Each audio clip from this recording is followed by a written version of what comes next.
Tchaikovsky's The Nutcracker is at risk of being canceled. That is, if Ukraine's culture minister has his way.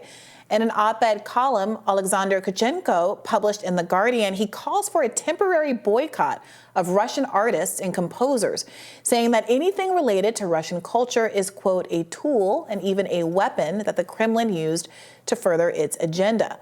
He urged Western allies, including the U.S., to join in the pause until Russia ends its invasion of Ukraine. Should this plea be heeded, it wouldn't be the first cultural boycott of Russia. Several institutions, including the Metropolitan Opera, the Cannes Film Festival, and even the NHL, already cut ties with artists who support Russian President Vladimir Putin. But even if allies were to join Ukraine, it's simply just too late to pull a production of a holiday favorite like the Nutcracker. The holiday favorite rakes in about 45% of annual ticket sales for the New York City Ballet. My Uber driver this morning was telling me about how he spends Christmas in New York, and he's so excited to go and see the Nutcracker again. Is that the do-do-do-do-do-do?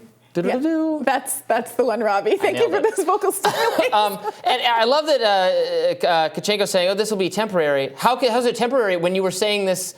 They were saying this 8 months ago. I did a radar on this a long time ago when it was Ryan sitting in that chair. So there's nothing temporary about this. It's so dumb. We don't need to punish people just trying to enjoy music. We don't need to punish Russian culture. This isn't a war on Russian culture. It's not a war on the Russian people. It's a conflict with the regime of Russia. It's Russia's government, really one person, Vladimir Putin. And if you turn it into a kind of totalizing thing where it's about how bad Russia is and how bad Russian culture is, then I think that would be very alienating and isolating for the people in Russia who don't even support it. It's also like music from 100 years ago. It has nothing to do with what's going on. It's not even like a contemporaneous boycott of, say, the Russian Kanye West. You know, someone who's in the country right now espousing viewpoints that one might disagree with. The whole thing has big freedom fries vibes. Or remember when the conflict first started and people were performatively pouring their vodka into the gutter?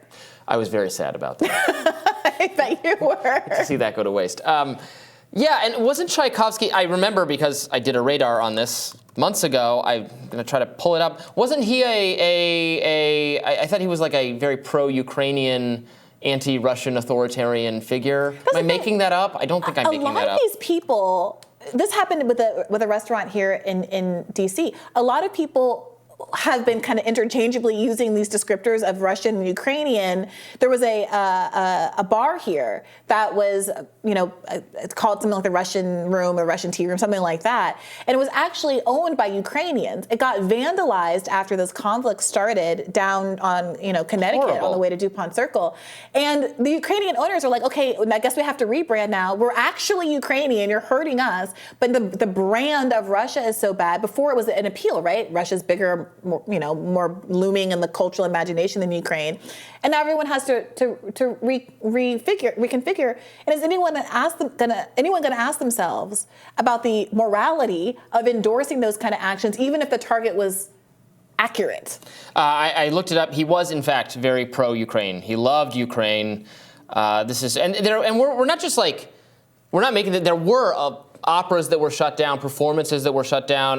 The Cardiff Philharmonic shut down a production of a Tchaikovsky work some months ago. It's freedom fries. It really is freedom fries. And it's very interesting to see kind of liberals participate in some of this. After this one is a liberal one. This is liberal freedom dismissive. Fries. I mean, we just all lived through this with the Bush years, and it is quite disheartening for folks not to see how they're repeating one of the things that we mocked the most about how dumb the Bush era was. Got to put that Ukraine flag in your Twitter bio. Have you gotten yours in there yet, Briahna? I do not. I take a firm Elon Musk-ish stance about not being compelled to put things in my Twitter bio.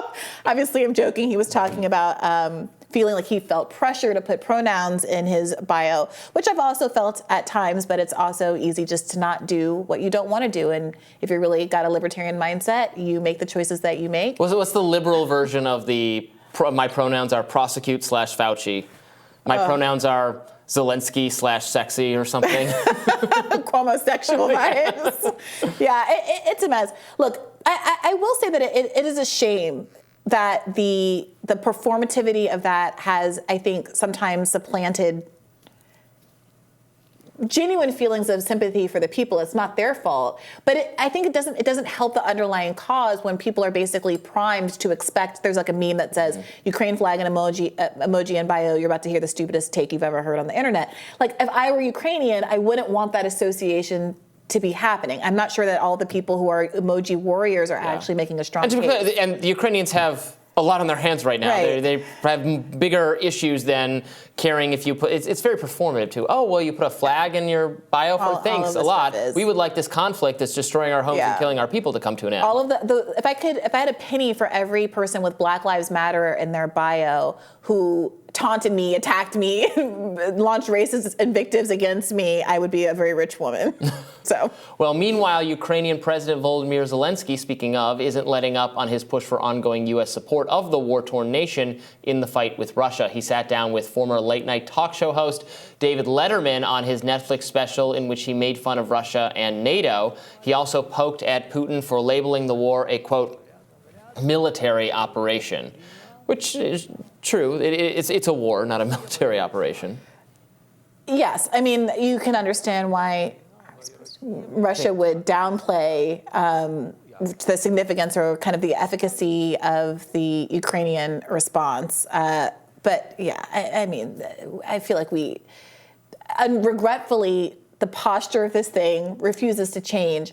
There has been some movement post-CPC letter of the Democratic White House being more open to the idea of negotiations, something that was completely taboo to mention now all of a sudden is like allowable conversation. But in substance, I just saw Joe Cirincione, who I had this conflict with over our interview on my podcast, someone who was an anti-war leftist who seemed to be very opposed to the CPC letter and any discussions of negotiation, just recently tweeted earlier this week that this was a war that was going to end on the battlefield, not at a negotiating table.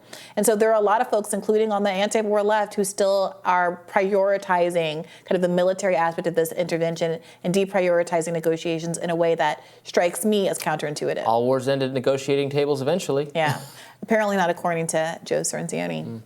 Well, tomorrow on Rising, we will be back with a Fresh Thursday show for you. Same rising time, same rising place. Be sure to like, share, and subscribe so you never miss any content. And for those of you who prefer to listen while on the go, we are now available anywhere you listen to podcasts.